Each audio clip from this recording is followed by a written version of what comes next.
Welcome to Housmans Bookshop, one of the few remaining radical bookshops in the UK.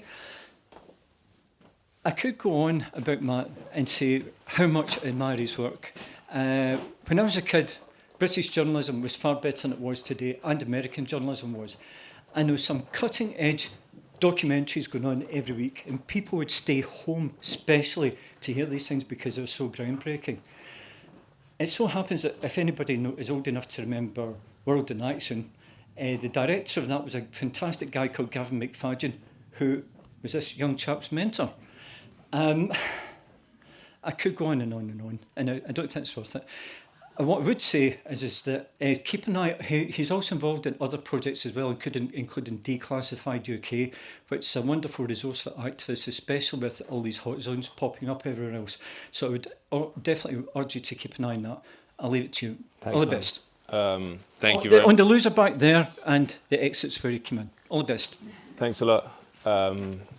Yes, I think the format's going to be I'm going to speak for maybe 30 or 40 minutes, and then we'll do question and answer. So, I mean, for my speech, I guess it's probably the most interesting to talk about how the book came about, because it's an unusual book. In fact, I would say this, but I don't think there's been a book like it, because one of the reviewers, called Susan George, who's a very esteemed analyst of economics and corporate power and stuff, she said she called it like Chomsky's work, but with the added reporters on the ground element.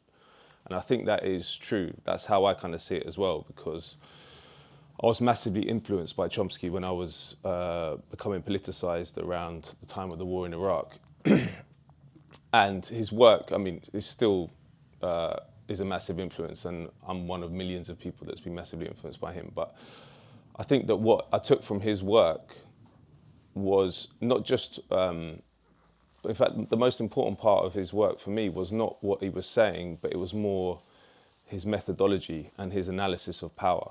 You know, he basically shows, through his work, his analytical work, deconstructing US and UK propaganda, but also with his philosophical work, how power builds ideologies and builds narratives to protect itself. And the mainstream media's role, or mainstream media's role should be to take that apart. But actually the mainstream media acts as an adjunct to that power and reinforces and amplifies those ideologies. So it was a real revelation to read his work when I was a young man, because I hadn't been politicized in that way. And then reading him and then reading the papers after, you understand that we live in a system where the mass media brainwashes all of us. And that is how the imperial system, which I write about in the Racket, gets away with it. Because if we had a media which actually did its job and deconstructed the ideologies which support the empire, which we're part of here in London, then it would find it very, very difficult to carry on for much longer. I mean, just to go off track a little bit, with the work we do at Declassified UK, again, it's just reinforced everything I learned from Chomsky back 25 years ago. But we're four people, and we work on UK foreign policy, and we've done more to reveal the truth about UK foreign policy than the rest of the mainstream media combined. Now, if you had the BBC and its resources, we're talking about hundreds, possibly thousands of journalists actually with the same predilection that we have to take on power. There's no way that the crimes that we're involved in around the world would continue, because people would rise up and pressure the government to stop. Gaza is a very good example. We've done all the work on the UK role in Gaza, all of it, basically. And we've had an impact in Cyprus and in Israel and in Lebanon. But again, zero of the stuff we've done has ever been reported in the mainstream media. So anyway, I kind of had that understanding of the media, but then I had a circuitous route to the Financial Times, which is where most of the reporting came from for that, because I didn't get good A-levels and I didn't get into university. So I went through clearing to Leeds University, and then became, as I say, became politicized by the build-up to the war in Iraq, and then went on protests, and then started reporting for the Leeds Student newspaper. And then started to understand that actually journalism can play a part in changing the world effectively. I know that sounds corny, but really it can. And at the time I was writing comment pieces for the Leeds Student, and then I got a big story when I was like 21 or so about a racist professor, which hit the headlines of the Nationals, the Guardian and the Telegraph and stuff. And that really brought home to me the power of investigative journalism specifically, because comment pieces, while they're important and you can learn a lot, I mean, not many of the commentators in the mainstream media you learn. People like George Monbiot, there's actually substance to their articles, but most of them are just rubbish. But there is a place for them. But investigative journalism, but you can argue with them, and there's a back and forth about if someone has an opinion, you can argue with it. When you present facts that you've revealed that were previously hidden, there's no way to argue with that, or people will try, but they can't really argue with it. WikiLeaks is a good example of that. They caused such problems for the powers that be because they revealed facts and they showed corruption and crimes in Iraq and Afghanistan that you couldn't argue with. They were from the US's own own State Department and US military. So I started understanding that after I got this big story. Then I went to Columbia University in New York and did a master's there. But I came out with the same sort of ideas that I'm talking about now, but realized that there was nowhere for a young journalist who wanted to do the journalism I wanted to do. There was nowhere to go. And that's how the system gets you, isn't it? And that's how the system self-replicates, because they don't allow spaces for people to do journalism which actually challenges the system. But anyway, so I was in New York at the time, so I worked for Democracy Now! For a little while, which is great, but I couldn't afford to do it for long because I was working for free. Then I came back to London and applied for a traineeship at the Financial Times, and I was like, I'm never going to get this. In fact, the day of my interview, I was at the G8 protest. This must have been like 2009 or 10, and I remember for the final interview, I was in was it Trafalgar? No, where were we? Trafalgar Square maybe, and we were where RBS that had its window smashed, and I was kettled, so I was like, I'm going to miss the interview, and then suddenly they broke out right by where RBS was smashed out, and I ran out of the police line because everyone pushed the police out of the way and ran down that alleyway. And I was just thinking when I went to the interview, imagine if the FT knew what I was doing before. But I didn't tell them, and I got it, which was surprising. And I guess I was never, as you can hear from my story, I was never going to stay there, but I realized quite early on that I was never going to get this access to the power brokers in society and power brokers in the US, because I was sent to Washington and New York as well, that I'll never get that again. So I should collect as much information as I can and use that information to write a book, which eventually became The Racket, because I did go completely off reservation in the Financial Times, so it's a bit of a lie to say I left off my own accord. But I wasn't kicked out, but it was made clear that there was no place for me. In fact, the editor said right at the end, after like 2.5 years, you're a good journalist, but you're not an FT journalist. And then he said, go away and do your Save the World stuff, and maybe you can come back when you're a bit older.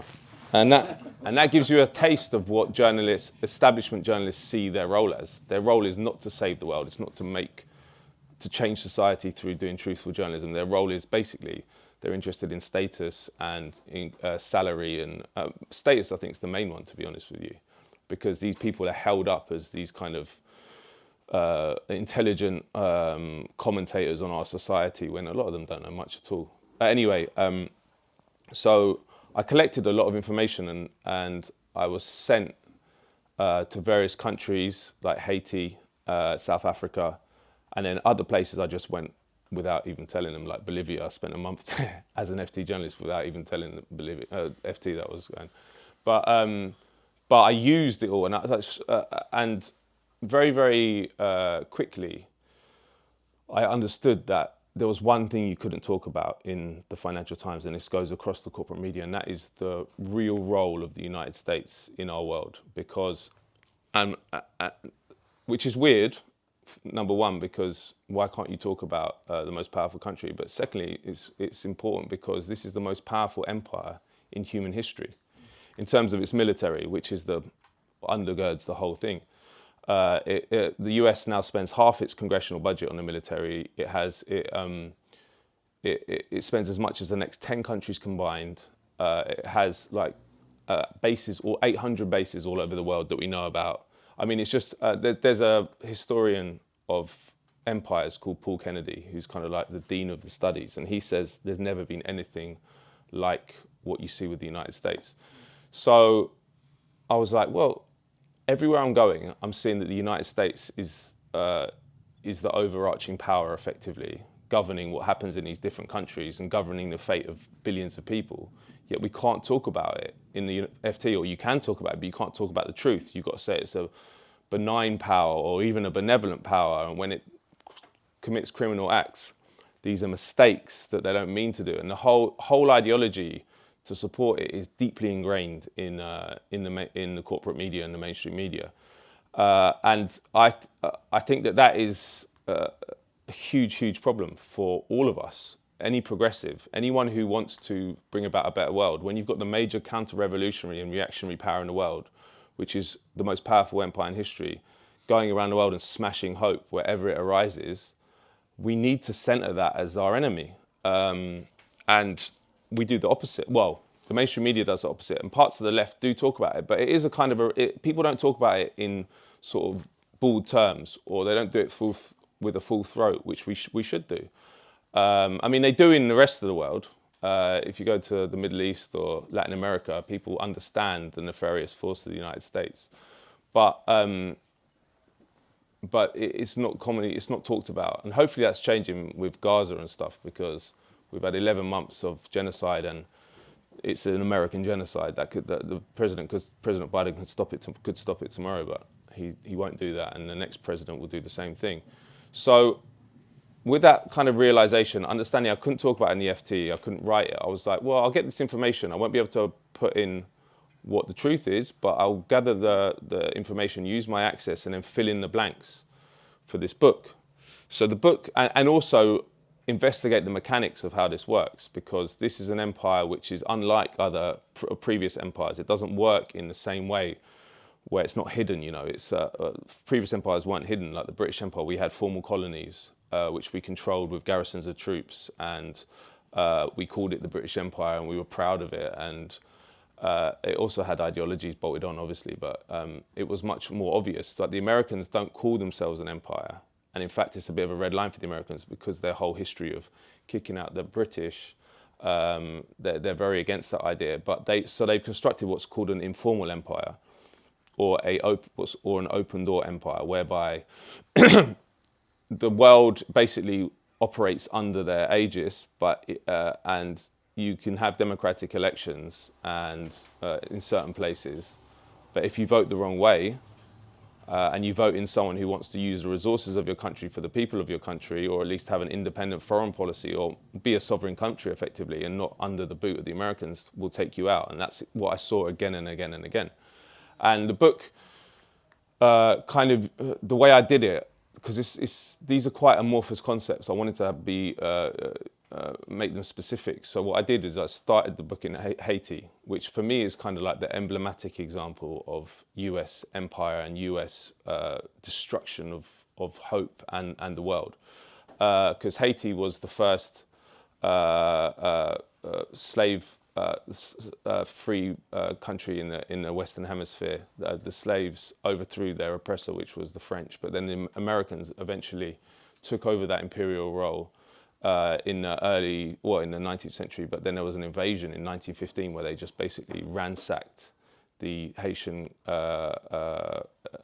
gold reserves, and then they occupied it until 1934. And then there was after that, the Duvalier dictators, which were US-backed, horrific regime, created just absolutely terrorized society. And then finally, in 1990, they elected the first democratic president was Bertrand Aristide, Jean-Bertrand Aristide, who was a liberation priest. He was a social democrat, and this was the first bit of hope the Haitians had had for many, many decades, maybe even centuries. And then the US connived to take him out, and then in 91, and then he was put back in actually by Bill Clinton in '94. Then he was taken out again in '96. Then he came back in 2000, and then George W. Bush initiated a coup against him in 2004, where he was literally walked to the plane by the US ambassador and sent on a plane to the Central African Republic, where he was until recently. And then his party, Lavalas, which means the flood, which was this great hope, was banned from ever standing in an election in Haiti. That still stands today. And if you go to Haiti, I was sent by the FT after the earthquake in 2010 to report on what was being called the reconstruction. But it was very, very clear that that wasn't what was going on.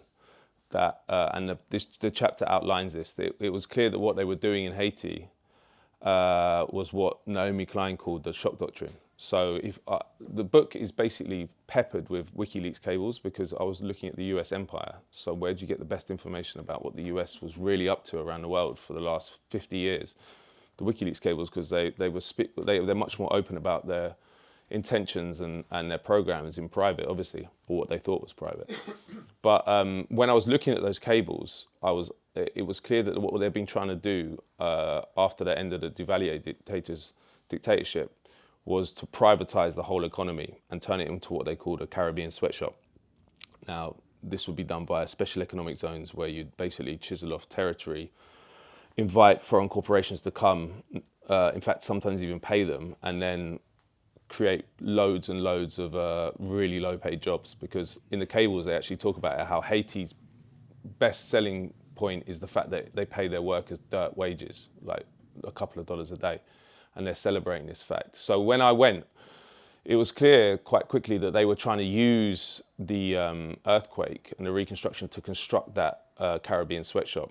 And I was shown the other side of it, obviously, because I was taken around by the World Bank and the IMF. And they would take me to these special economic zones where they'd...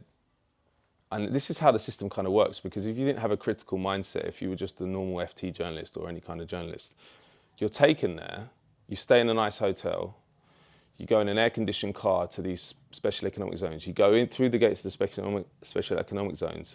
Bear in mind that the society outside is horrendous. And then you're on a perfectly tarmacked road. You go up to the factory. You're given a nice talk in an air-conditioned office by the CEO, who tells you, well, we have a union here, and we've given X amount of jobs to the local community. And it all seems great and that's how it works. They give you a very rose-tinted view of what's going on, and there's not really any incentive for anyone to look outside that. And in fact, the whole system's set up for you not to look outside that. Now, as I say, I had a different idea about the world, so I went away and looked at the WikiLeaks cables. And one interesting example, which is in the book, is I went to one of these special economic zones, and as I said, this guy was like, we have a union, which was one of the only unions in the country, blah, blah, blah. But what the WikiLeaks cable showed was, firstly, that special economic zone had been built on peasants' land, and they'd been kicked off it against their will. Secondly, it showed that they did have a union before, which had been troublesome, which meant that it had some teeth, and they got rid of that union and installed what are called a yellow union, which is basically just working for the company. And you just understand, it was just clear that the whole thing was just a massive ideological ruse to justify the exploitation of Haitian labor and to justify the turning of Haiti into a Caribbean sweatshop. So that was quite a powerful, eye-opening experience. And then obviously I was also talking to the US ambassador, because I was at the FT, so I could just call him up and stuff like that. And so the book opens with that. And then from there, I go into some of the history of what happened after the Second World War, because this was when the United States really became the global hegemon, because it exited the Second World War and it accounted for half of global output, half of the whole world. Europe was in ruins, the previous empires. And it had obviously this country was massively in debt to it, and many other countries. And it built an international system which would sustain that hegemony. And that was done through organizations like the World Bank and IMF, which were created in 1944 at Bretton Woods. And it was done through the creation of the CIA, which happened afterwards as well, and the massive build-up in the US military. And it's clear that the system that was built then did work for the Americans in terms of being able to exert power for a long time. But I think now, and in fact, Chris Hedges talks about this in his foreword to the book, like the US empire is crumbling and falling apart. It's really on its last legs, and that's why you see the saber rattling towards China, and that's why you see the increasing. Well, it's not. They've always been brutal and bloodthirsty, but they're less scared about displaying it now. If you watch with Gaza, you're seeing the Americans defend stuff that even previously they'd try and nice it up. You know, even the Israelis. You know, like even thinking back to the war in Iraq, which was a huge crime, maybe 1 million Iraqis killed, a whole country and region devastated. But Bush and Blair talked in nice language about it. They never said we're going to go and wipe them out. They said we're going to spread freedom and democracy. You know, it was all bullshit, but they had to say all that stuff. If you look at the American proxy Israel now and what they said about Gaza, you had Yoav Gallant, who's the defense minister, going on TV soon after October 7th saying we're going to withdraw all food, water and electricity from 2.3 million people, half of which are children, because they're human animals. You know, that is unprecedented in terms of a Western country saying that. And they're smashing up the system. And then obviously there's now ICC, they've requested arrest warrants for Yoav Gallant and Benjamin Netanyahu, which is a problem for Washington and London because they're our closest ally and we're backing them to the hilt. So it means that the ministers that have done that are complicit and should be dealt with arrest warrants as well. But so the system, it's changing. And then after the ICC requested the arrest warrants, there were all this legislation was going through the Congress in the US, like where they wanted to sanction Karim Khan, who's the chief prosecutor, and sanction ICC itself, and said we won't apply the ICC if they issue an arrest warrant. And now saying they won't apply it in the United States. So this is a system that was built up over many, many decades, and they're smashing it to pieces to protect Israel. And the empire, in my opinion, is more exposed than ever because of Gaza. Because again, people are aware that Israel is a country of 9 million people. It's got the same population as London. Its GDP is smaller than Sweden. It's really is effectively a colony of the United States. The United States could stop the genocide tomorrow, but they could also basically make Israel do anything because they are their proxy. And I think that's clear to people now. I think it's also clear to people that there's very, very little difference between the Republicans and the Democrats, because this whole genocide's happened under a Democratic president, who we're told are the good guys and the ones that believe in human rights and blah blah blah, and they're not like the boogeyman Trump. But yet this all happened under the Democrats, and the Democrats are still defending it and still sending billions of weapons to it. So all this stuff is having an impact, I believe. And we need to take advantage of that as the left and really use it to smash the pervasive ideology which I was talking about before, which is about American benevolence and benevolence or benign empire. What's called American exceptionalism. I don't know if people know about that, but this idea. I lived in the States for quite a while in my 20s, and everyone believes in this shit. It's basically the idea that America is different to all previous empires. It's not concerned with its interests or domination. It's only concerned with values and principles. And of course, every empire through history has always said the same. I was just reading recently, actually, about the British Empire and the liberal imperialism of like John Stuart Mill and people like that, who cooked up all these lovely ideas about why what we were doing in India and places was really a wonderful spreading the light of civilization to these backward people. Every empire said the same. No empire said, "Oh yeah, we're going over there to like take all your resources and kill you all." So, but it's pervasive, and in fact, ironically, you can't work in the mainstream media if you don't believe that in the States. If you want to have a column on the New York Times or you want to have a column on the Financial Times, you can't believe anything else. You have to believe the basic lie that America is a benign or benevolent power and a neutral arbiter or a neutral arbiter. It goes as well for the Israeli-Palestinian conflict. Part of the reason that conflict has gone on for so long is because the neutral arbiter, or the person who's been negotiating between the two, is on one side. It's been on the Israeli side the whole time. And it's the same in Yemen, you know, with the Saudi war. I know I'm jumping around a bit, but the Saudi war on Yemen, which started in 2015, which was actually what we were working on a lot before Gaza, because the British role, again, was erased by the mainstream media, but was huge. But had, after a couple of years, created the worst humanitarian crisis in the world, 2.3 million children on the brink of starvation for a man-made famine. This was in Yemen. And the British were negotiating between the Saudis and the Houthis, and the Americans were. And then a couple of years, or maybe a year ago, the Chinese came in, and the whole thing was over within a couple of weeks. And that's the opposite of what we're told. We're told America is the great neutral arbiter that needs to be the policeman of the world because it can judge which of these competing interests is how we can resolve all these problems. But China came in, who's meant to be the big threat with a capital T, and solved the whole thing very quickly. So so the ideology is pervasive, and it needs to be blown up, basically. I don't mean with a bomb. I don't know how you blow up an argument with a bomb, but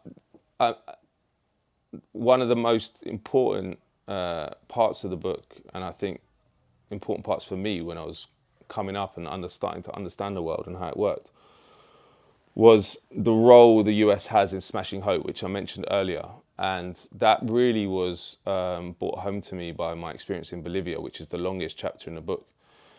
Because as I say, I went there when I was an FT journalist. Again, they didn't know I was going there. But I used it to get interviews with US officials and other people. And this was a country I was very interested in at the time, because I think I went around 2010. And so Evo Morales, who was elected in 2005, took power in 2006, was in power. And I just saw a society and a people being transformed in real time. It's quite unusual, because the indigenous people of Bolivia had been subjugated successfully for 500 years since the Spanish came. And Evo Morales was the first indigenous president, but that wasn't even the most interesting part of him at all, because he embarked on a massively important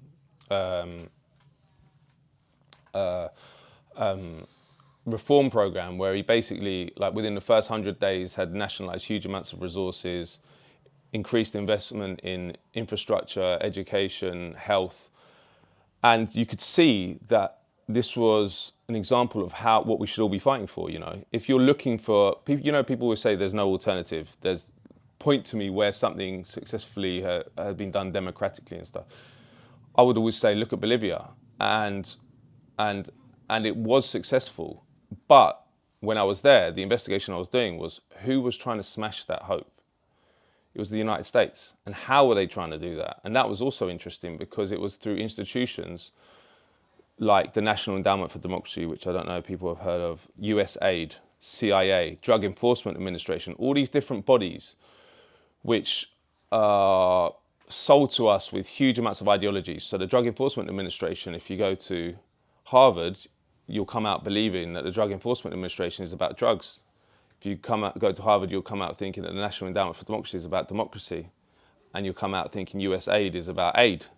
But you realize that's all bullshit, and that is all ideology. And that's because they need excuses to keep ransacking and exploiting countries like Bolivia. And obviously, as I said, they're not going to go doing that saying, we want to do it, we want to exploit you. They do it by saying, we want to bring you democracy, we want to give you aid.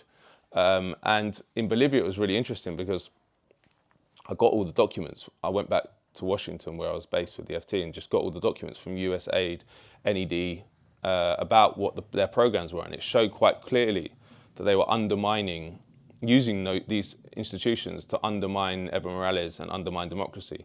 And in fact, in 2008, he was nearly overthrown because there was a secessionist movement in the East that launched, they blocked all the roads and did something a bit like what happened in 1973 in Chile. But it was unsuccessful, mostly because Hugo Chavez, who was then president of Venezuela, said that he would invade Bolivia if they overthrew Evo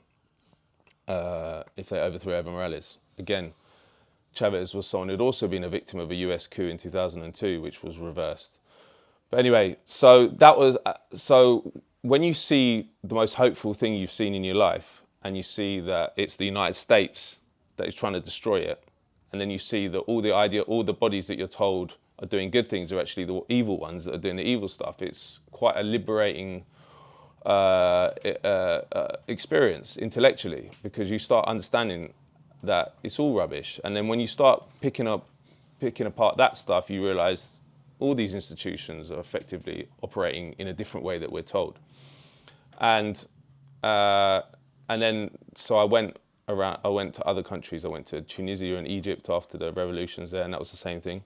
Mubarak, US-backed dictator, who was overthrown by the people, but the US supported him right up to the end until they realized that they couldn't. He was a goner, and then they backed basically the same regime without Mubarak, and it was called Supreme Council of the Armed Forces, SCAF, which ruled for I think a year or so, and then so it was effectively a military junta without Mubarak. And then there was the first democratic elections in Egypt's history, which were won by Mohamed Morsi and the Muslim Brotherhood.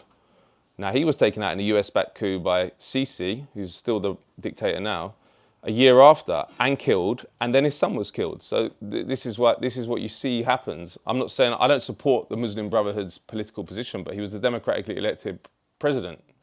We're told that that's what we support. We support the people's right to choose who their leader is, but obviously we don't. We support it if it's in our interests, and this is the great lie about US and UK foreign policy. Yeah. So where else? What else?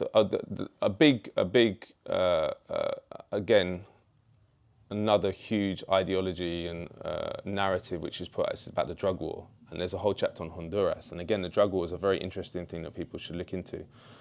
And Colombia is the same. That the drug war is a massive cover for US imperialism, effectively, and it took off in terms of its foreign policy aspect right at the end of the Cold War, because the Cold War had given the excuse to station troops, to station agencies like the CIA and the Drug Enforcement Administration and everything, and the military in Latin America and East Asia.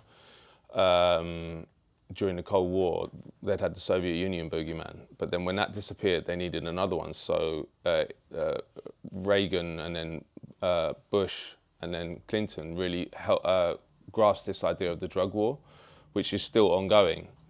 And in Honduras, again, another society which has just been decimated by the US. It's never had it had in 2009, they elected Manuel Zelaya, who was he wasn't even that radical. He was like a centre-left president. He raised the minimum wage though by 60%, and the US were worried that he was getting too close to Chavez or whatever it was, and he was taken out in his pajamas, raided in the middle of the night, taken in his pajamas, put on a plane, flown to Costa Rica where he stayed, and then they instituted a different regime which the US immediately recognized. So yeah, it's a horrible story, but it's also a hopeful story, because I think that I think the empire's crumbling, but there are many, many examples in the book about movements and people that have resisted the US empire and defeated it. Cuba's a very good example, right? Cuba's maybe the example, because Cuba was basically in the war in 1898, which was the Spanish-American War, which is actually a very important event for the whole study of American empire, because this was the war when America basically was seen as becoming an overseas empire. Up to then, it hadn't had these formal colonies. It had basically been moving westwards, and the internal frontier in America was declared closed in 1890, but then 8 years after, they had this war with Spain. And basically, as a result, they won the war in about 3 months, and then took all Spain's possessions, which was like the Philippines, Puerto Rico. Cuba, they didn't formally take, and in fact, in American history, it's called the Cuban War of Independence. But what it meant really was that the imperial power was replaced by Spain was replaced by the United States, and basically the US occupied it until and didn't leave until 1903 or 4. when they were made to include in their constitution what was called the Platt Amendment, which was a US something that passed in Congress, which basically said that the US has the right to intervene in Cuba's internal affairs whenever it wanted. If Cuba took on a certain debt, if it signed a treaty, they'd have to okay it with the Americans, and the Americans could basically just overthrow the government. And then they left when the Cubans included it in their constitution. And then basically Cuba was a US satellite, a US colony up till 1959, when Fidel Castro and Che Guevara rode into Havana and made it an independent country, kicked out all the US corporations, wiped out illiteracy within a couple of years. It's amazing. The Cuban Revolution and what it did is amazing. And then what the US did was just launch a massive program of subversion, including hundreds of attempts to assassinate Fidel Castro himself, chemical warfare, destroying crops and livestock, and then the Bay of Pigs invasion in 1961, which failed, but was an act of terrorism by JFK. The CIA trained and organized a group of Cuban exiles to land on the beach at Bay of Pigs, and they were turned back by the Cubans. But this is how the system works. They do not tolerate independent sovereign countries. You have to be a US colony, or we'll take you out, either by assassinating your leader, which is what they try with Castro, or through economic strangulation, which obviously there's been a blockade on Cuba since then. And the sanctions now is one of the major mechanisms through which the US enforces its will around the world. I read the other day that a third of humanity lives under US sanctions. And this causes unbelievable suffering for people all around the world. Syria is a good example. Now, I'm not a fan of Assad at all. What happened in Syria is a brutal war that's killed hundreds of thousands of people by the Russians and Assad. But the Caesar sanctions, which were imposed by Obama, have destroyed. They haven't destroyed the Assad regime; they destroyed the people of Syria. And it's a punishment to say we will not tolerate you as an independent country, and that's the way it goes. Everything I've just said from the start, you could never talk about in the mainstream media. That's my point. That's the problem with it all. And I'll finish with this because it's relevant to where we are now, which is London. Now, the new forward to the book is all about the UK and the US role here, because at the FT, apart from reporting from within the US itself, all the reporting was from the developing world or the global south. So mostly weak states which have been kind of destroyed by different imperial powers for hundreds of years. And it was quite clear how the US exerted its outsized power over them. And then I came back here and we started Declassified UK. And I sort of thought, well, that kind of control over the UK, there must be some control, but it's not in the same way we have a strong state.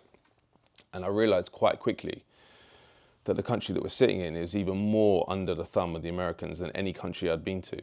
And they've worked harder than anywhere in Europe in recent years to make sure that the UK can never go on an independent path. Because if you think about it, since the Second World War, there hasn't been one Labour leader, like Labour Prime Minister, that has not been an Atlanticist, and that's not a coincidence. Clement Attlee, who's held up as this great hero, was a strong Atlanticist and carried out awful imperial crimes in Malaya and other places. And then you had Harold Wilson, who's the other example that people use, and in the 60s he helped destroy Biafra in the War of Independence there for British oil interests. And then, so up till Michael Foot, that was the first non-Atlanticist Labour leader, and he served from 1980 to 83. And he was taken out by the Americans in many ways. They started an organisation called the British American Project. I don't know if anyone's ever heard of that. and it was quite explicit. They said that the Labour Party, the CIA files which had been declassified, they said the CIA said the Labour Party is being inundated by anti-Americans, and that we have to do something about it. So they started the British American Project to kind of cultivate the left into a pro-American position, and it still exists today. And then you had Jeremy Corbyn coming along in, 2015, and that really made alarm bells at CIA in Langley and in the US Embassy. And in fact, I don't know if everyone remembers, but in 2019, 6 months before the election, Mike Pompeo, who was then Secretary of State, came and was recorded saying privately in a meeting with, I can't remember who it was with, but he was recorded privately saying, we will do our level best to stop Jeremy Corbyn becoming Prime Minister. Now, that's a huge scandal. Can you imagine if a Russian dignitary said that, or a Chinese dignitary said that? It would not only be a scandal, but journalists would investigate what he meant by that, because we never knew what Pompeo meant by we will do our level best. We know the history of CIA overthrowing democracy all over the world, but what were they doing in the shadows? And that is something that's not investigated at all or problematized by the UK media, because it's assumed that we're the 51st state. And that has to change, because we're part of an empire which, as I said, is this hugely nefarious force around the world, smashing hope, causing carnage, destroying Gaza and Lebanon currently. We don't want to be part of that. And we want to have a choice. And in fact, the infrastructure is in place. That means we can't have a choice. And a lot of that infrastructure has been created by Washington. And it does double up over Europe as well. But there has to be but it's not an issue which is talked about enough by the left in this country. I mean, even Jeremy Corbyn, who I've got a lot of time for, obviously, but I've interviewed him a couple of times, and he actually said I asked him about the Pompeo comment, and he said he compared it to, he said he thought it was a warning to him, and he compared it to the CIA overthrow of Salvador Allende. But in power, they weren't calling out the Americans in this way, and they weren't calling out the Israelis as well, because obviously there were huge operations against Corbyn by the Israelis as well.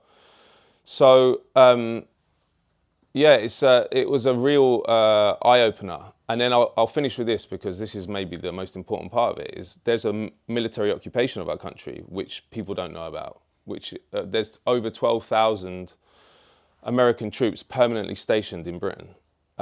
Most of them are RAF Mildenhall and RAF Lakenheath, which are near here. And they're called RAF stations, so we're all meant to think they're British army bases, but they're basically American army bases, leased to the Americans, and we can't know anything that the Americans do on them, including moving weapons to Israel. I've been trying to get information about that the British government won't tell us what the American bases have been used for, what the US Air Force is doing there. And then you have the intelligence occupation as well, which we know even less about. But we know, thanks to Edward Snowden, that GCHQ Bude, and GCHQ is the UK's largest intelligence agency, they have a intelligence station in Cornwall at Bude, which is where all the transatlantic cables go from. And Edward Snowden's leaks showed that half the money for the upkeep of GCHQ Bude is paid for by the NSA, the National Security Agency, which is the US's main intelligence agency or security agency. RAF Croughton in Northamptonshire is run by the CIA. That's where Harry Dunn was killed by a CIA officer. And that was kind of like, it became a bit in the mainstream when that happened, but no one talked about the fact that this is a huge CIA station within Britain. We're not allowed to know how many CIA people are there, what they do. And effectively, they run our whole country. Our intelligence, if they're paying for half GCHQ Bude, they're paying for intelligence stations in Cyprus that we own as well, because I've done stories on that. Also came out in Snowden. They pay half for Dekelia, which is our intelligence station in Cyprus. All this stuff, it just shows we are effectively a colony of the United States, and no one knows about it. Like even the military, there's people. People know that there's US troops here, but the 12,000 figure, which is I revealed for Declassified a couple of years ago, or maybe a year ago, that's never appeared in the UK media. The number of troops of the major military occupying power in this country has never been written in the mainstream media. Isn't that bizarre? That you would have thought and that's because journalists just do not look at it.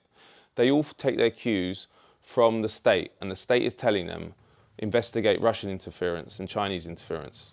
And some of that does exist. It's on a much, much lower level than you see with Israeli and American, but they don't think independently, and they don't think to investigate something because it's assumed, and they've been through these ideological institutions like elite universities and corporate media outlets, which basically train your brain not to ever think that that's a problem, not even to think that you could ever do a story about that.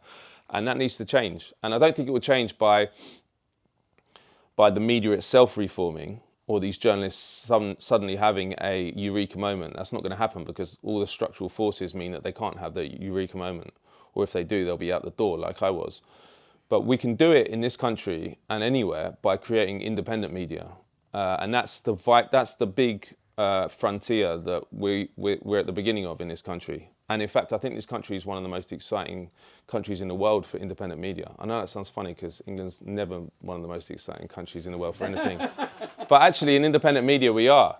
And there's so many outlets now, like Declassified, Double Down News, Canary, there's tons and tons. And actually, my last book, which came out last year, Silent Coup, about corporations, that wasn't reviewed in one single mainstream paper in the whole of the English-speaking world. Not one word has ever appeared, but it sold really well because I had an infrastructure that I could go to. I have friends at these different institutions and could go to Double Down News and say, can you do a video about my book? And it got out there, and we got social media now and the internet. So there's ways to circumvent that really stale pro-empire system and get the truth out much, much easier now. And that's why the mainstream media is dying effectively, because there's alternative sources of news now, and people understand in a much more instant way that they're being lied to by the mainstream media.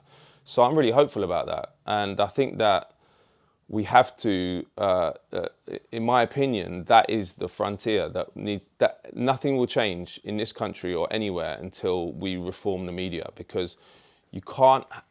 They can smash hope wherever they want if they can just lie and smear anyone who represents us. We all saw it with Corbyn, right? First time in many of our lifetimes that we'd had a politician that actually genuinely represented us, represented a foreign policy based on peace and justice. And they managed to absolutely massacre him and turn one of the most storied anti-racist of his generation into an anti-Semite. They did it through a massive propaganda campaign, and they will do it again if they have that same infrastructure and we have nothing the next time it arises. So we need to build up that infrastructure, because effectively he was a lone figure. You know, the Labour Party was trying to destroy him. In fact, they were probably the key part of the whole thing. And then the alternative media was basically just a canary. You know, at that point. Navarra media, but they didn't go against certain things as much as the Canary. And Canary came under huge attack because it had this mass audience, but nowhere near what we needed to support someone like that. And there's obstacles to it, because that's how the powers that be know what I'm saying. They understand that they want to. The ideologies, protecting the ideologies and protecting the narratives that support power are the key to their system. The free flow of information and the free flow of understanding that comes with truthful information is what really, really scares them, which is why there is a lot of obstacles to independent media creating it. Most of them are like funding and getting smeared in certain ways, but I think they're surmountable. And in fact, Declassified's a good example of that. Like, we're small, we're 4 people, but there's many ways that we have to stay small, because the primary one is funding, right? If you're doing stories about Russians' war crimes in Syria, or about identity politics issues in Tanzania, you get pummeled with money. Like, if you look at Bellingcat, the size of it, it's like dozens of people. They get millions every year. because they focus on the crimes of official enemies. If you start looking at your own country and start looking at really systematic analysis and stories that reveal how the system really works, that's what the system is set up for you not to do. So even the liberal foundation industry, and what liberal foundations want is they want to feel good about their impact in the world. So they want to go to dinner parties and say, well, we fund this organization which is doing great investigations of this corruption here, or blah, blah, blah, blah, blah. But they don't genuinely want to tamper with the system. They want to feel good about surface stories, that some of them are good, but as soon as, like, we do stories like about MI6 operations in Kenya that are criminal. And as soon as you start mentioning stuff like that, stuff that really exposes the agencies that have a lot of power, that are secret, that they're not interested. And so that's one of the major obstacles, and that's how they keep journalism, which exposes the system itself, really, really low level in this country and everywhere else. And one perfect example of that is WikiLeaks, right? And they really had to throw off the mask with that, because Julian Assange did do that journalism. He revealed the mechanics of empire in a way that no journalist ever has. And what happened? And with that, you saw what all the bullshit ideologies they feed us with about democracy, freedom, freedom of speech, freedom of press, just tossed it out the window instantly. And he was put in maximum security prison in Belmarsh for 5 years, and only just got out. So, and that's the scary part of the whole thing, is that you realize that the ideologies we're fed, from American benevolence to adherence to freedom of speech to free press, they're not real. And if you start pushing too hard and actually testing those concepts and testing those ideals that we're told we have, you realize that the powers that be do not give a shit about throwing them out the window if they need to, if power is genuinely infringed on, which is what journalism should do. And I'll just finish with this. Sorry, I keep saying that, but I will finish with this.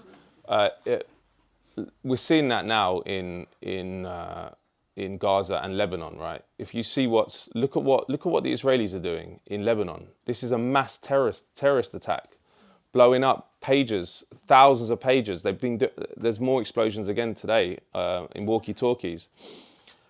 A dozen people killed, thousands of injuries in a completely indiscriminate attack, effectively, because they don't know where these things are going to go off.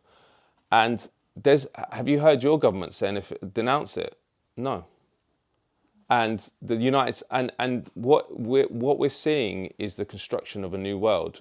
Israel is establishing norms of conduct for the West, which are smashing up decades of norms, and it's not going to end well. And I also believe that our government, which is supporting the genocide in Gaza, we'll see what they say about Lebanon, but I think if the Israelis came to do it to us, they wouldn't be on our side. And that's quite a scary idea. If you have your own state, which you're told fundamentally under everything else, it's about your security and your safety. If you think that they are being captured by or at least working with a foreign government, and they would tolerate them killing you and establishing new norms that could kill you, that's hugely worrying. So I feel like we're entering a new stage of international politics. And as I said, the US is at the center of it, because Israel is a US colony, and everything being done in Gaza is a US crime as well as an Israeli crime.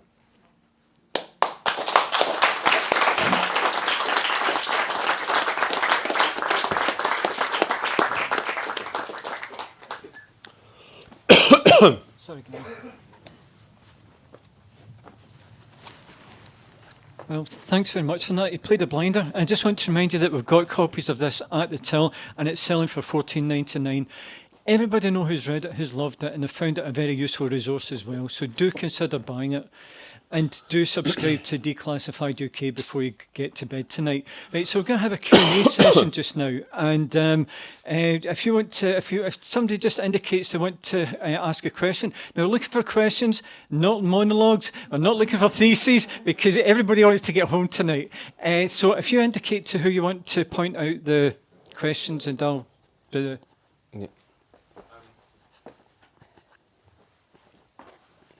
Yeah, thanks very much. That's great. I was just thinking with what you said about the canary. Saw something about that recently.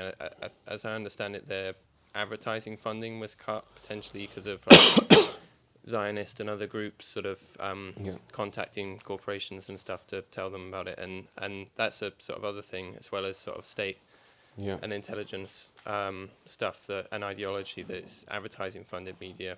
I just wondered how you think you can sort of scale up the funding of independent media without relying on advertising. Yeah, it's a good question. Do you want to do one at a time? Yeah, we can do. Well, it's up to you. No, it's your call. I think that there's no perfect model yet. I mean, in fact, there is a perfect model. I would say the perfect model is reader is subscriber funded, right? So the only people you're answerable to are your readers, and they can't. They're a dispersed group, so they can't. There's no set interest. But that's very, very hard. In fact, there's very few. I know Double Down News are purely subscriber based, but they're kind of unique. But I think the best. We are foundation and subscriber. We don't take money from states or corporations, so we don't take advertising money. And I think you have to. Those are the two big power centers in our society. And if you want to do independent journalism, you can't be beholden to either of them. So you have to do that. But again, as I say, we're small. So I don't know. I feel like we need some we need like a Rupert Murdoch, but a left-wing one. If anyone knows anyone. But like, we need someone like that. Or actually, the way I would do it, because the whole system I've described is a system of corporations, states, allied in exploitation, right? Imperial exploitation. The only major force on the other side is unions, organised labour. Like, we can all do little things by ourselves, but really in terms of an organised and powerful sector that can really take on that power is the unions. So in my opinion, unions need to start funding media. And it's mad that they don't. Like, Unite, give how many millions to the Labour Party while the Labour Party hammers the working class? They should start their own newspaper, or at least fund places like Declassified and others, because unless you get, and if they unleash, there's a lot of money in unions, and it's not beholden to the state or corporate sector. So that's what I would do. But we need to convince the general secretaries to do that. Who else is? Yourself. Thank you. I've been reading the book. You say that The Guardian is one of the most pernicious, actually more damaging than the right-wing press, which I feel too, the right-wing press, you don't believe anything they say anyway. And I wonder if you'd talk a bit more about that, because it's such a problem. In my generation, we're addicted to The Guardian. It's very difficult not to believe it, even though we know we shouldn't believe it. And all my friends, one by one, are just stopping reading The Guardian. They just can't stand it anymore. How can we accelerate that? Certainly up the road, go burn it down. Yeah, well, we if you look at our Twitter feeds, we bang on about it all the time, so we're trying. But I mean, I agree with you. Well, did I say that in the book that the Guardians were okay? Yeah, I'm not surprised. I'm not saying I say that all the time, but I just wondered if I. But it is because people understand, as you say, that they're getting lied to by the Telegraph or the Sun. But there's this idea that the Guardian tells the truth and is on the side of justice. And yet it's deeply embedded in the system that I'm talking about. If you read like columns that talk about America, they don't talk about it in this imperial, as a nefarious force or as a rampant, out of control empire. They talk about it as, yes, an empire that can make mistakes, but not something that, well, in fact, they wouldn't call it an empire, but you know what I mean. But it has changed recently, like, or maybe in the last, I think since the war in Iraq, I feel like that was the last hurrah for the media that you talked about. Yeah. Because even the Daily Mirror under Piers Morgan had these amazing front pages with like Tony Blair with blood all over his hands and like the headlines in oil signs and stuff. And The Guardian it wasn't great, but it was quite good. Then you had the BBC Andrew Gilligan got that story about David Kelly's story. Like that's unthinkable now. It wouldn't happen. And what I believe, and I don't have evidence for this, is that there was a concerted effort from the powers that be to clamp down on the press so that couldn't happen again, because they really made it difficult to prosecute that war of the media, like they should. That's the role of the media. But that really shocked the establishment, or at least they thought, we need to stop this. And then ever since then, it's just been down and down and down. I mean, in the case of The Guardian specifically, we've done quite a lot of work on what happened there. And that, because they did also do some good stuff with WikiLeaks, and then Edward Snowden, obviously, in 2013, very important journalism. And then after that, they basically, under Catherine Viner, just discarded everything they'd done. And basically, we looked into why that was. And have you heard of the Denotice Committee? So the Denotice Committee is a committee run by the Ministry of Defence. It meets every 6 months in the Ministry of Defence with a small collection of journalists, and they basically discuss what they can and can't publish. And the Denotice Committee can also send out advisories to all media editors to say, don't publish information about this. In fact, one was sent out on October 28th last year to say, don't publish any information about the SAS role in Gaza. And no information has come out. But anyway, for some stupid reason, they started uploading the minutes of their meetings at the Ministry of Defence, and no one noticed, but I noticed. And they covered the time of the Snowden leaks. So, and they talk about how they got The Guardian on side. So they were initially very angry with The Guardian. And then we know that they went into the HQ and smashed up the laptops and stuff like that.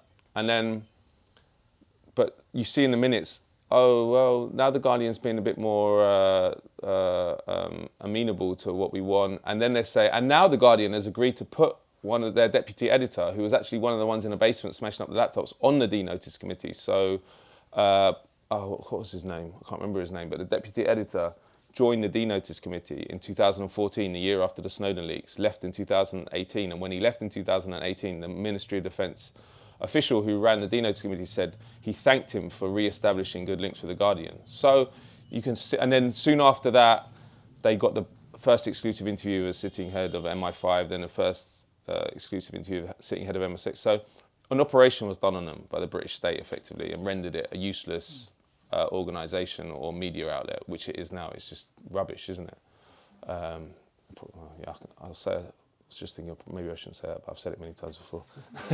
Actually, one of my oldest friends used to do sub-editing on a contract freelance thing for different national newspapers, and she said The Guardian was the most macho environment that she ever worked in. It was absolutely shocking. I see nodding heads here, but it was absolutely shocking. Now, it was yourself, wasn't it? Who's somebody? Yeah, right. So, but somebody over here that stuck their hand up first, wasn't there? It was yourself, right? So I'll do you, then I'll do you, and then so take them two at a time.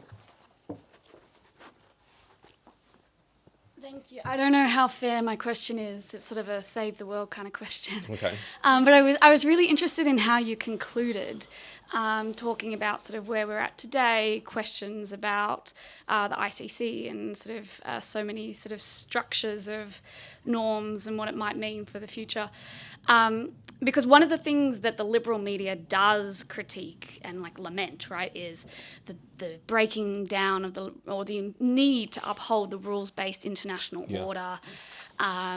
And as you, from what I've seen in your book, you're pointing out the IMF, the World Bank, but also the ICC and the UN are creatures of American empire. Yeah. So how do you approach what we're living through today when we do see the ICC and other institutions being undermined by US actions and others, while at the same time realising that the international infrastructure and order that we live through, this is what we've got. So how do you approach those sort of issues? It's interesting, like... Just take that one as well, just at the same time, just because I know time-wise as well, you want to get home. It's sort of related to the question we've just had, but you sort of discussed how you see the sort of American role in the world crumbling and their empire sort of crumbling. Do you see the future then being a more sort of multipolar world, or another country sort of replacing their role, as has sort of been discussed? Okay. Oh, you've got yours here. Oh, yeah, good man. I'll start with that one. I mean, it's clear that China is on its way to becoming a superpower that competes as the global superpower. I mean, economically at least. As I say, the US is out by a mile in terms of the military. And that's a huge worry for the world, because if your comparative advantage all rests on having a huge military, you want to use that military, right? Colin Powell said, what's the point, at one point, I can't remember when, what's the point of having this massive military if we don't use it? So, but in terms of the economy, they're saying in 10, 15 years, the Chinese economy will be bigger than the American economy, plus they own a lot of their debt, so they have some power there. But I actually think the best scenario is a multipolar world, because my argument is never, okay, Russia or China are going to do it much better, or they're going to be empires that, there's not going to be Chinese exceptionalism. No, none of it's what used to be called the Great Game. Superpowers compete and try and enforce their interests in different ways. So, it does seem so far that the Chinese foreign policy is much more specific than the American model. I've done quite a lot of work in Africa and Latin America, and you see like the Chinese will come and they're not coming for charity. They do want to get resources out the ground and stuff, but they're not the kind of people that if you don't work with them, they just say, okay, we'll move on to the next one. They don't try and overthrow you, whereas the Americans will literally, that's not even a joke, they will try and overthrow you. And like Bolivia, that's why Bolivia have done a lot of work with China. And that's, in a multipolar world, is much more space for independent governments to work, because you can play them off against each other. Like Bolivia is a good example. A lot of their economy now, like lithium and stuff, they're doing deals with the Chinese. And after the end of the Cold War, it was a barren time for the left. Apart from the Zapatistas in Mexico, there were hardly any victories for the left, because there was no other pole to organize around. Even the Cubans, right, which we discussed, that revolution would not have survived without the Soviet Union. Again, that doesn't mean I'm supporting the Soviet Union, but the fact that there was another pole to organize around, and the infrastructure in terms of intelligence, military, whatever it is, protected that revolution from being overthrown and destroyed by the Americans. And that is for me, is a much better world. Although it's a more dangerous world in terms of war. Although China might be a deterrent as well. So we're definitely moving towards a multipolar world. But the Americans and the Brits do not want it, and they're going to fight to stop it. And in fact, China is an interesting example, because we've done quite a lot of work on that. If you look in the case of Britain, before COVID, this kind of Cold War that we're seeing didn't exist. And in fact, the Osborne-Cameron government, Osborne was attacked for being too pro-Chinese. He went to Xinjiang province, which is now apparently the site of a genocide, and he went there as the first, when he was Chancellor, to drum up business, and then we sold one of the docks in East London to the Chinese. There was a big push, because the business community wanted to take that. There's a lot of money in China. As I say, it's going to be the dominant economic power. They wanted to take advantage of that. But there was a inter-establishment battle where the Securocrats, who were interested in maintaining our empire and our imperial ambitions, saw them as a competitor. And before COVID, they didn't win out. But post-COVID, the Securocrats have run out, and we're in the middle of a Cold War now, which is a choice, by the way. We don't need to be.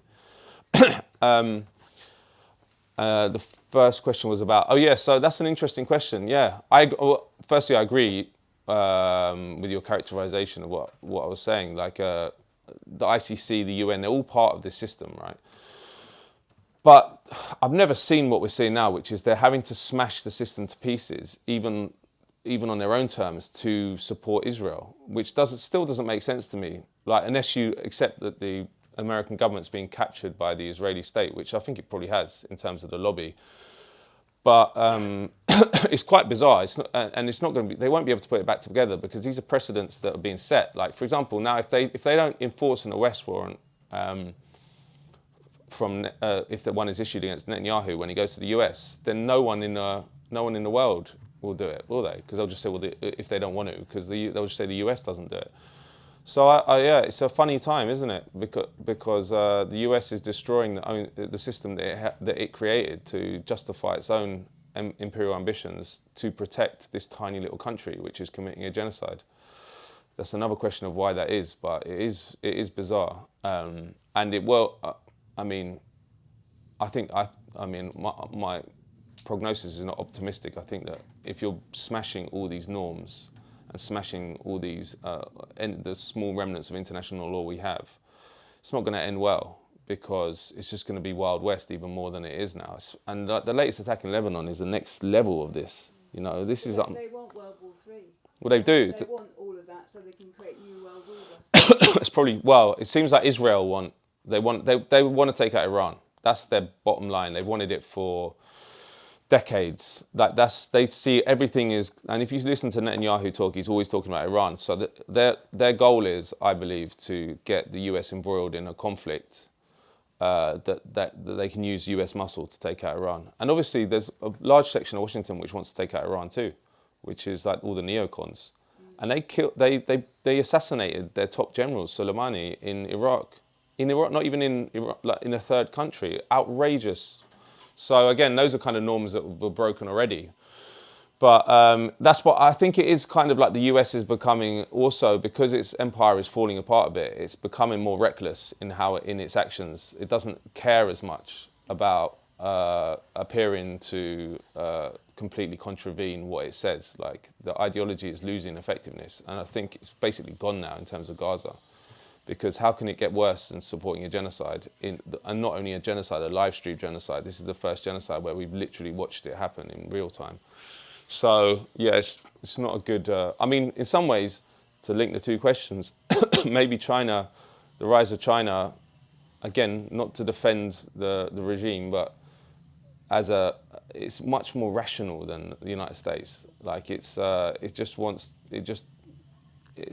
economically minded. It doesn't have this hawkish, mindset. Yeah, that might change, but they've only got one overseas base, the Chinese, in Djibouti. By this stage in America's evolution into a superpower, they had loads. Right, so what we'll do is we've got one person there, one person there. So take the three of you together, and we'll see how it goes from there. Another useful resource is antiwar.com. They're based in America and they're libertarians, but they're very nice people. But it's useful for getting other bits of information as well as Declassified UK, and a lot of different activist groups, regardless of the political spectrum, are using antiwar.com, so do bear that in mind. But I have to say one thing, for a Cold War, it's got very hot very quickly. Yeah.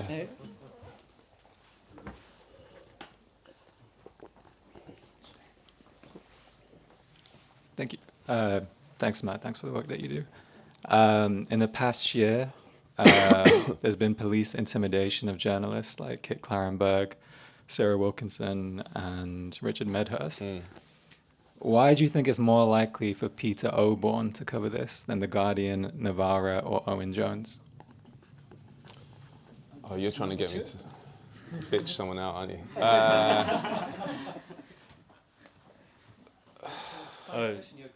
We're mates, so that's probably why I've got a similar question. But in one of your articles, you write about how the National Endowment for Democracy are currently funding some progressive media outlets in the UK. Yeah. And I'm kind of interested / paranoid and obsessed about this historical relationship between the US intelligence services and cultivating like a compatible left media.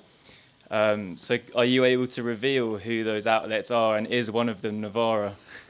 No, I don't think Navarra is funded by any... No, I know just quickly, sorry. Navarra received, I just think we should know this, Navarra received grants from the Rosa Luxemburg Foundation, which is majority funded by the German government. They received 78 million euros from the German government in 2022. Now, I'm not saying that they receive editorial lines from them, but it does show that they have some ideological consistency with such a foundation. Thank you. And we've got another third person down at the front.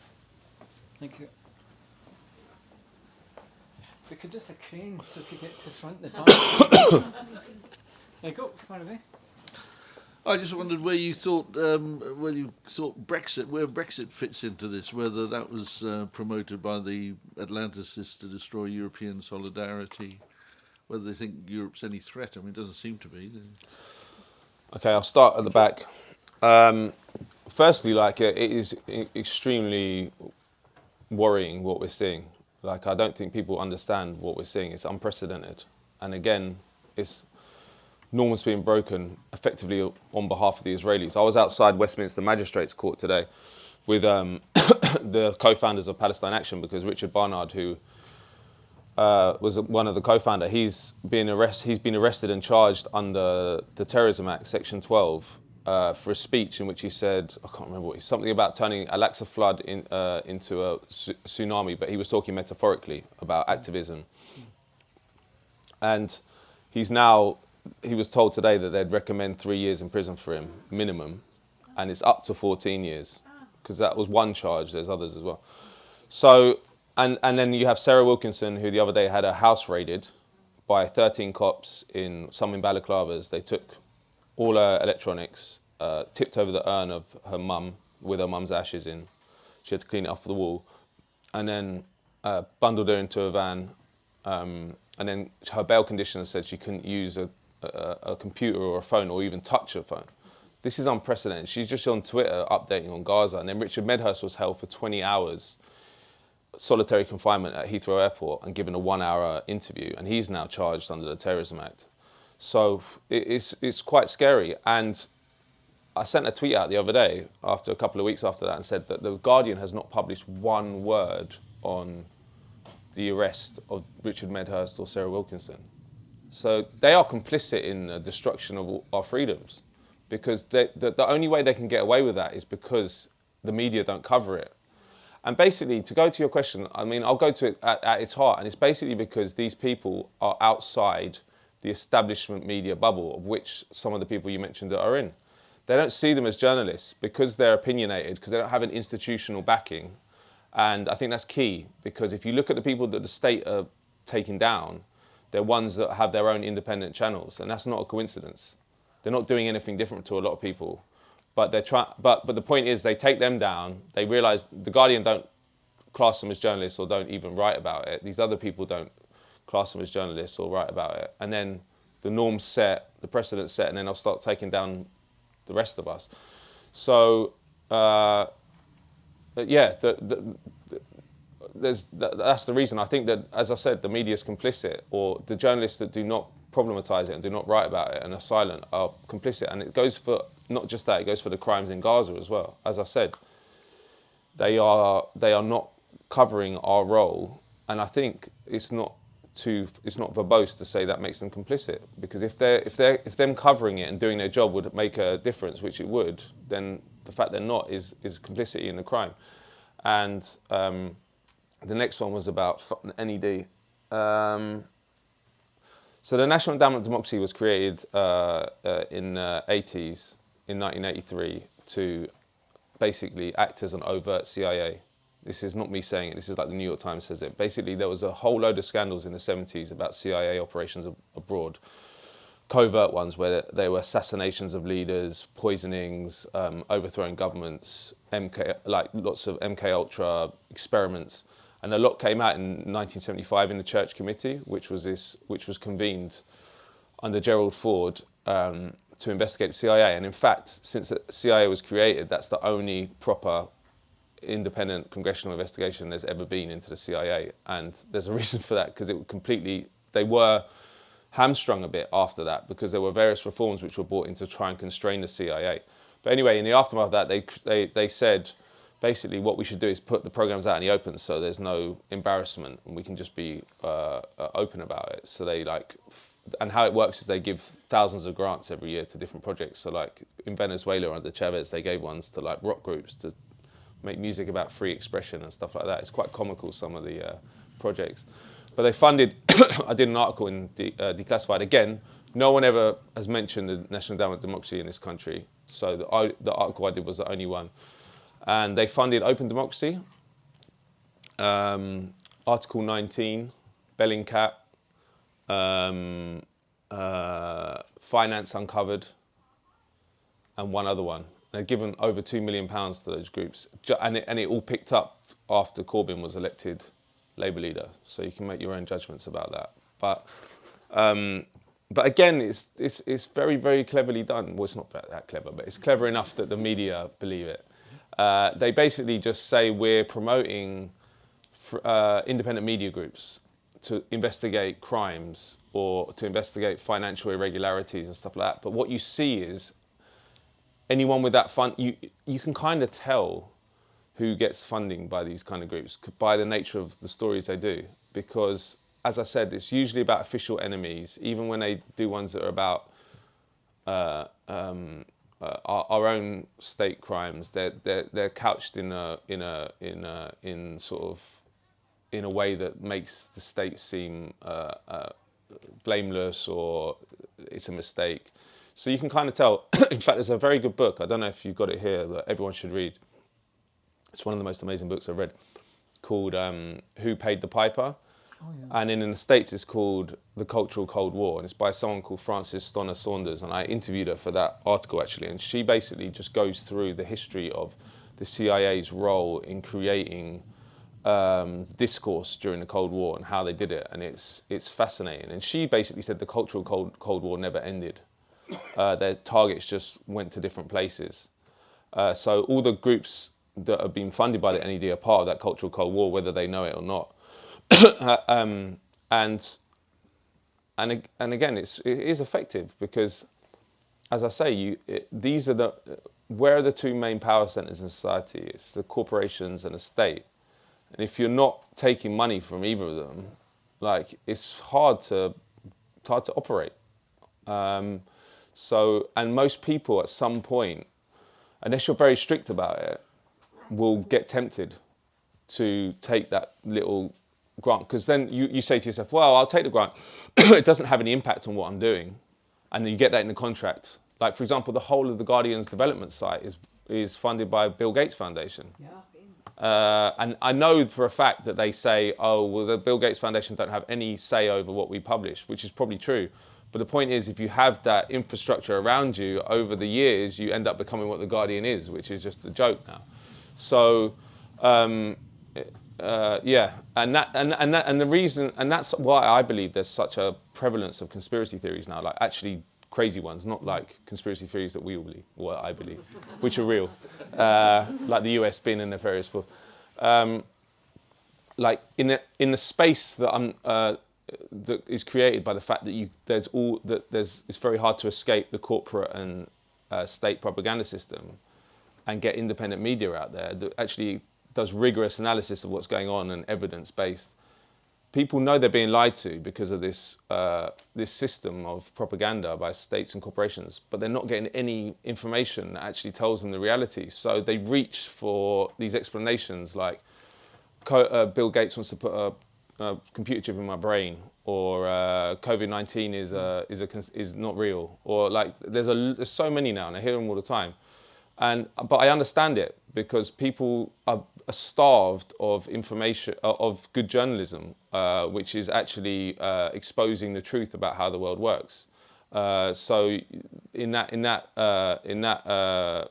vacuum, you reach out for crazy ideas.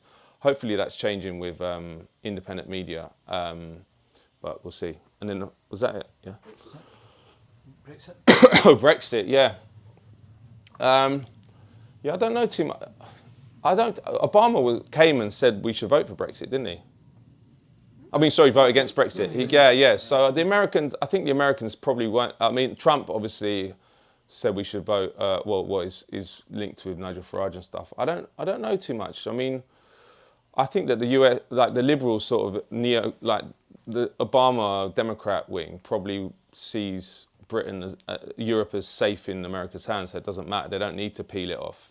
And in fact, and they probably saw it as beneficial to Russia, so that's why they wouldn't have backed Brexit. But I don't know. The problem is that we're so deeply in the pocket of the United States. It's not like we're free of the Europe now and we can be an independent country. We just become closer to the United States. That's what's happened. And that will continue to happen. And we don't have leaders anymore. Like Keir Starmer is a nothing. We don't have anyone that would stand up for anything. And then you had Boris Johnson and all these idiots. Like, there's no even like someone who I despise, Margaret Thatcher. She had ideas and she had an ideology which she put into force. And in fact, in 1982, during the invasion of Lebanon, she did a total arms embargo on Israel. Total arms embargo, not 30 licenses or 8%, which is what Labour has done. And that's Margaret Thatcher. But we don't have leaders like that anymore who believe something, even if we hate what they believe. We just have these kind of suits like Starmer. So in that context, they just get blown around by the different forces. And in this country, you can't step on the toes of the United States, and you can't really step on the toes of Israel. So that's what Starmer does. So yeah, I don't think Brexit's that important. I mean, the only implications I guess it has for that kind of for Washington and stuff is, and the liberal establishment here, is they believe that it was a Russian operation that they tried to push that for. Well, you know, we had years of The Guardian going nuts that it was a Russian, basically a Russian operation that made us vote for Brexit. And then they were like, I don't know if you guys remember, in the months, they were like, release the Russia report, release the Russia report. And then they released the Russia report, and they were saying, well, there's no evidence that they had any impact apart from like a couple of tweets on the RT Twitter account or something like that.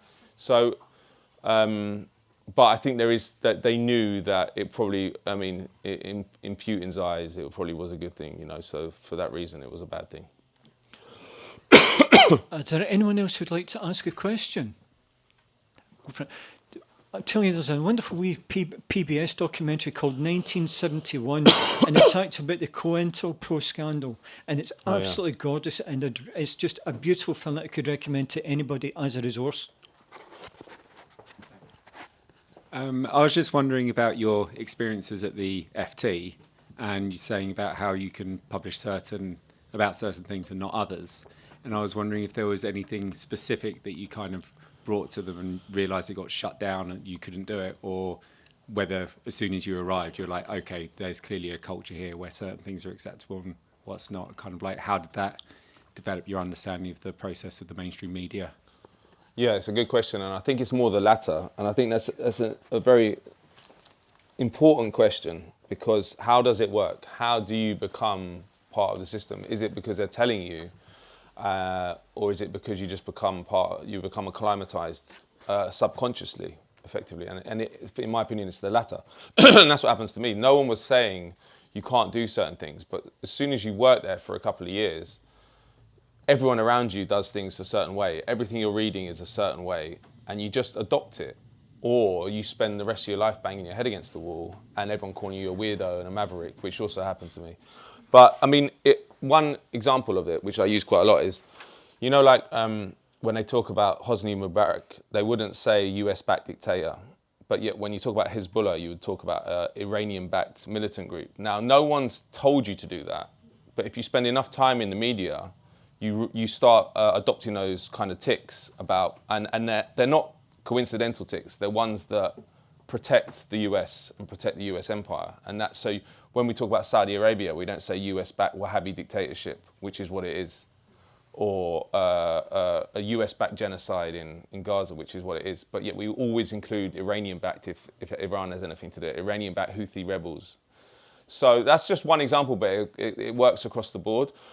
And it's and in fact, the funny thing is, because I had the inclination I did start, I was there during the Egyptian revolution, January 25th revolution, and I put in US-backed Hosni Mubarak, and they actually excised it. So, but they probably just literally were like, what the fuck is that? Like, it's so out of bounds for them. But the other side of it is, part of it is self-imposed.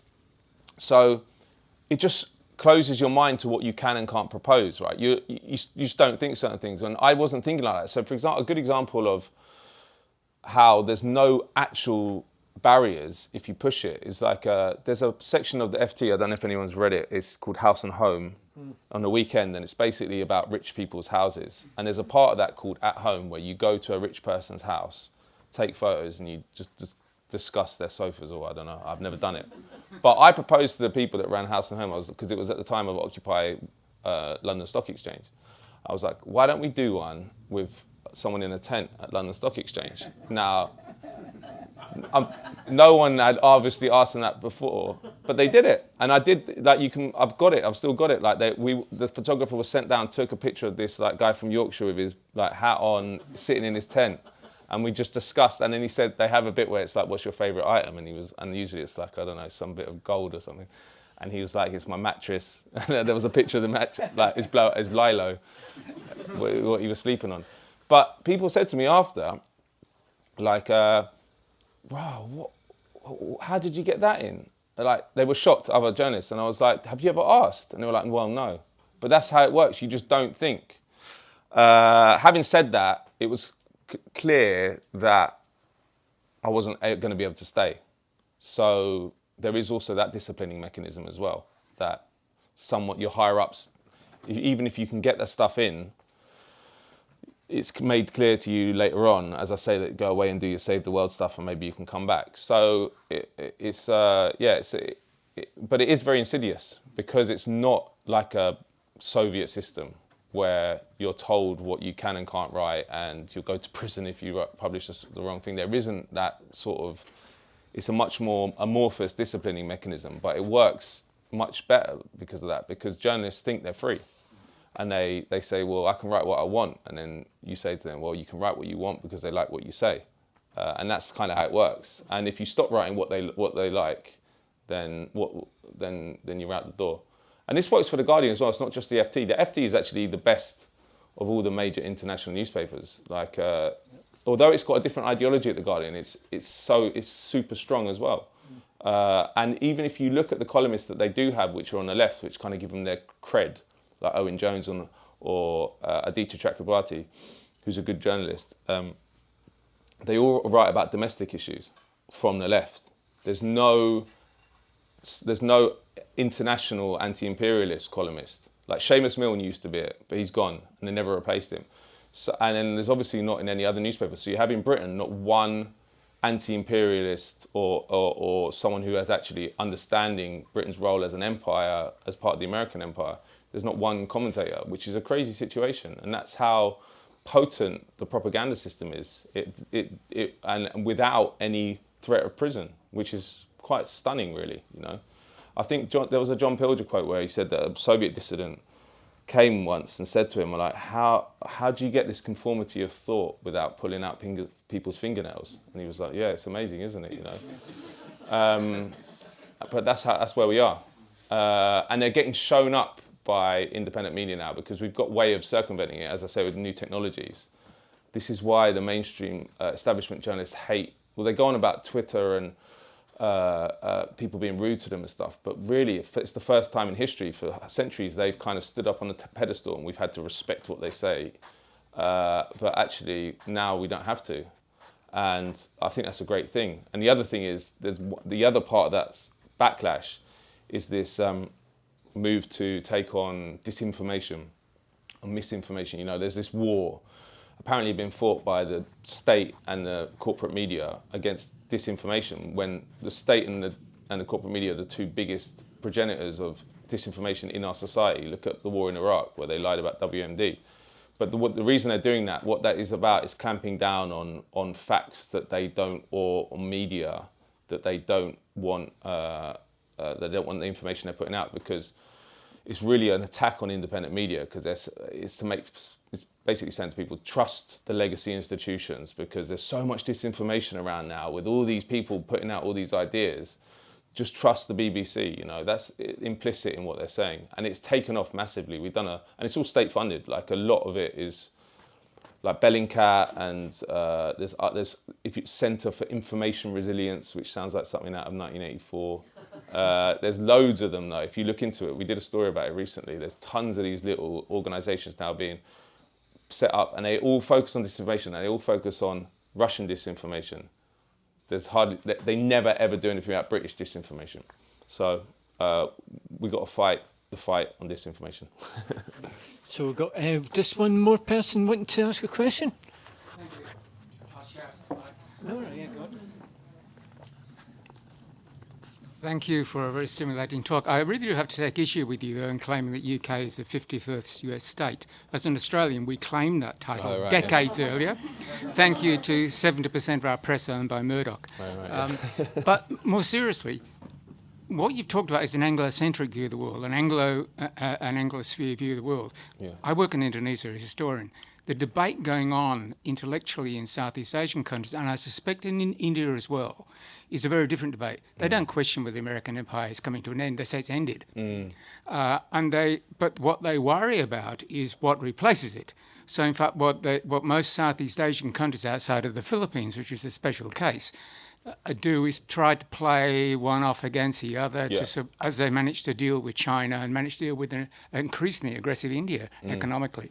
So the world might look very different if you change the lens to where 2/3 of the population of the world live, where the two biggest economies of the world in 10 years' time, 15 years' time, China and India, are going to be much more dominant than they are now. It is seen as a different issue. Yeah, no, that's fair enough. I mean, the reason I focus on it is because I'm here, you know, and but yeah, but the conversation is completely different in the rest of the world to everything we have here, because there's much more resources put into propagandizing the public in imperial centers, because they have to. It's much more valuable to them to have a brainwashed population about US power in US than it is in I don't know, Bolivia. They don't really care as much, which is why there's more space for liberation movements. And again, like if you look at polling done on the world population about who the greatest threat to world peace is, it's always the United States, which if you talk to someone, your average Joe here, they're like they wouldn't understand how they could think that, you know. I think the worst actually, like the highest percentage of people who say that for some reason is Argentina, which is I always find that quite interesting as someone. I go to Argentina quite a lot. But yeah, no, it is over effectively. It's over, but it's not over in the sense of like it's declining and on its way out, but it's what the United States does as a reaction to that, because a wounded tiger is much more dangerous than a tiger, you know. Like they are, and as I say, they have this massive comparative advantage that no one can even touch. So the inclination is to use that, and you see the saber rattling all the time. Look at Ukraine. Like the invasion of Ukraine was illegal and a crime, but there's absolutely no way Putin's going to give up Donbass and Crimea. There's no way, but yet they're pumping billions of dollars into Ukraine to keep them, to try and bog down the Russians and create a crisis for them there. And then you've got Taiwan, you've got generally how they talk about China now is like they want a war, you know. I feel like there's going to be there's a long way to go before the US is, I mean, I feel like it has to be defeated in some ways, you know, because it's got hubris, and they're not very good at what they do. Like they always get defeated. Like they got defeated in Vietnam, they got defeated in Iraq. Effectively, they got defeated definitely in Afghanistan, you know. And there's going to come along like all this Trumpian make America great again. That's all built up with militarism and winning a war, and I feel like they're going to need to be defeated. But how that happens and if we all survive it, I don't know. Because the difference is now, obviously, if there's there was nukes in the last World War, but they were only used at the end, and they weren't the sophisticated atom bombs we have now. So if I don't think we'd survive another World War, which I think is coming. Just to end on a positive note. Totalitarian tiptoe. That's what it is. It's not very tiptoeing now. It's absolutely coming to a cusp. Well, it feels like a combination. It feels like a pre-First World War and pre-Second World War. Like pre-First World War in the sense that there's all these different tensions and alliances that is going to explode. I'm talking about the Middle East specifically. If you think about Yemen, Syria, Lebanon, Palestine, Iran, there's just simmering tensions that I don't believe will be resolved until there's actually a proper conflagration where someone's defeated and someone's not. And then on top of that, you have Ukraine. And then in terms of the 1930s, the atmosphere, like it is genuinely scary, the rise of the right around the world. They are really gaining. And also, you look at people that not even that long ago, you just never imagined would be anywhere near power. Like, as I say, I've got strong connection to Argentina. Like their president now is an absolute maniac, and a far right one. You got Trump, and it's happening all over the world. And that's what happened in the 1930s. These people, the system was collapsing. The left was the same. The centre left, what's called the centre left, was the same as the centre right, which is what you have here. Look at Starmer. He's just doing the same as the Tories. Now that ushers in fascism, and so you have these like potential wars and this rising fascism. It does feel like a combination of the 1930s and pre-First World War. And on that note, I'm going to... Agenda 21, Agenda 25 and Agenda 2030, right? And they're all falling into place. Agenda 21 and Agenda 19 was all about the COVID thing, which they brought about. And I don't believe any, I believe it's a huge hoax. Okay. And then all the rest of it, I mean, you're just watching it in front of your eyes. It's just coming at you. And the only way to do it is not to comply. Do not comply. Well, we need to, and that's 8:45, so I think we should wind it up now. Thanks very much. I've got to thank Matt. He can talk about so many grim things, and I can still feel happy at the end of it for somehow. It's just hearing somebody talking about them in detail that I find quite refreshing. So don't forget the resources I mentioned. Do check some of the books we've got here, but also don't forget Matt's book, $14.99, and he'll sign it as well for you, so you can't go wrong there. And thanks again, Matt.